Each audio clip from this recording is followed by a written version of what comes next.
नमस्कार, मी पंजाब डक. महाराष्ट्रातल्या सर्व शेतकऱ्याला सांगू इच्छितो की तुम्ही काय करा, शेतीचे कामे करून घ्या. अचानक कंप्लीट 12 दिवस पाऊस यायचा राहिलेला आहे. म्हणजे 12 दिवसा पाऊस राहिला आहे, म्हणजे 12 दिवसानं मान्सूनचा पाऊस येणार आहे. म्हणून हे सर्वप्रथम शेतकऱ्यांनी अंदाज लक्षात घ्यायचा आणि शेतीचे कामे करून घ्यायचे. आणि राज्यात सध्यामध्ये आज 25च्या दरम्यान पश्चिम महाराष्ट्र, मराठवाडा आणि उत्तर महाराष्ट्र आणि कोकणपट्टी, घाटमाटा परिसरामध्ये विखुरलेल्या स्वरूपाचा आज देखील बऱ्याच ठिकाणी पूर्व मोसमी जोरदार पाऊस पडणार आहे. याच्यामध्ये काही ठिकाणी गारपीट देखील होणार आहे. म्हणून हे अंदाज शेतकऱ्यांनी लक्षात घ्यायचा.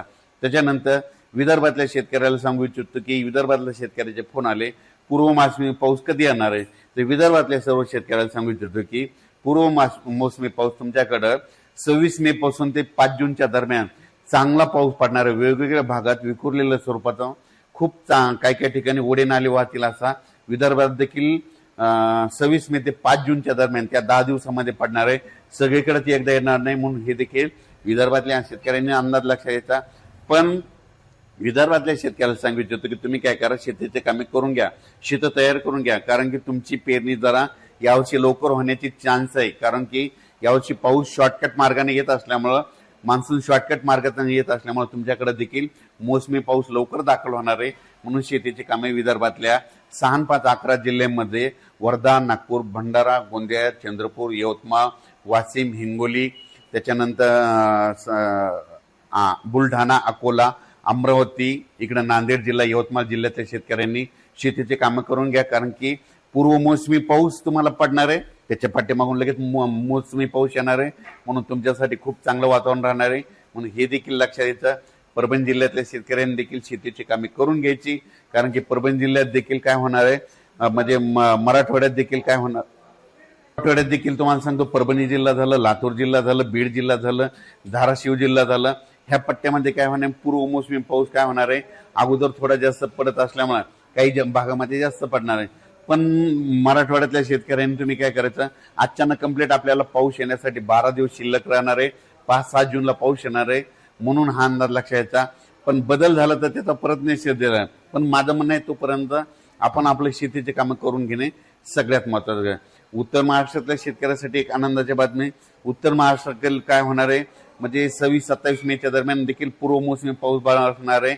आणि उत्तर महाराष्ट्रात देखील काय होणार आहे, म्हणजे 1 जूनच्या नंतर देखील बऱ्याच ठिकाणी तिकडल्या भागात देखील चांगला मान्सून पूर्व, नंदुरबार जिल्हा झाला, धुळे जिल्हा झाला, जळगाव जिल्हा झाला, नाशिक जिल्ह्यामध्ये पाऊस बरसणार आहे. म्हणून हे अंदाज लक्षात यायचा. पण उत्तर महाराष्ट्रातल्या शेतकऱ्याला सांगू इच्छितो की तुम्ही काय करा, म्हणजे 5 जूनच्या अगोदर तुमचे शेतीचे काम सगळे रेडी करून ठेवा. कारण की मान्सून पूर्व पाऊस बी बरसणार आहे आणि त्याच्या पाठीमागून मान्सून येईल. म्हणून पीक यावर्षी पण सर्व शेतकऱ्याला सांगू इच्छितो की शेतीमध्ये पेरणी करत असताना, लागवडी करत असताना स्वतःचा निर्णय स्वतः घ्यायचा. जमिनीमध्ये ईदभर ओल गेल्याच्या नंतर तुम्ही पेरणीचा निर्णय घेऊ शकता. 4 बोट गेलं तर तुम्ही पेरणीचा निर्णय घेणं हे तुम्ही तुमचं स्वतःचं ठरवायचं. आमच्या जबाबदारी नाही. तुम्ही तुमचा पेरणीचा निर्णय घ्या. आम्ही फक्त पाऊस सांगणार, पेरणी करायची की नाही करायची हे सगळं तुमच्या हातात राहील. म्हणून हे देखील सर्व शेतकऱ्यांनी लक्षात घ्यायचं. आणि एक सगळ्यात महत्वाचं एक सांगतो तुम्हाला, कोणता तज्ज्ञ सांगणार नाही, 1 जून नंतर महाराष्ट्रात पडलेला पाऊस हे मान्सूनचा गृहीत धरायचा. आणि 31 मेच्या अगोदर जे पडेल त्याला अवकाळी असं समजायचं, हे मात्र गृहीत धरायचं. म्हणून काय करायचं, 1 जून नंतर जर तुमच्या शेतामध्ये चांगला ईदभर ओलीचा पावसाळा असला तर तुम्ही तुमचा पेरणीचा निर्णय घेऊ शकता. पण तुम्हाला सांगू इच्छितो, यावर्षी मान्सूनसाठी इतकं पोषक वातावरण कधीच नसतं. पण तुम्ही बघा, 30 आणि 31 तारखेला आपली केरळची देवभूमी चांगला मान्सून सक्रिय होणार आहे. आणि ते सक्रिय झाल्याच्या नंतर 4 ते 5 दिवसात मध्ये 5-7 जूनच्या दरम्यान तो महाराष्ट्रात येऊ शकतो. म्हणून हे लक्षात घ्यायचं.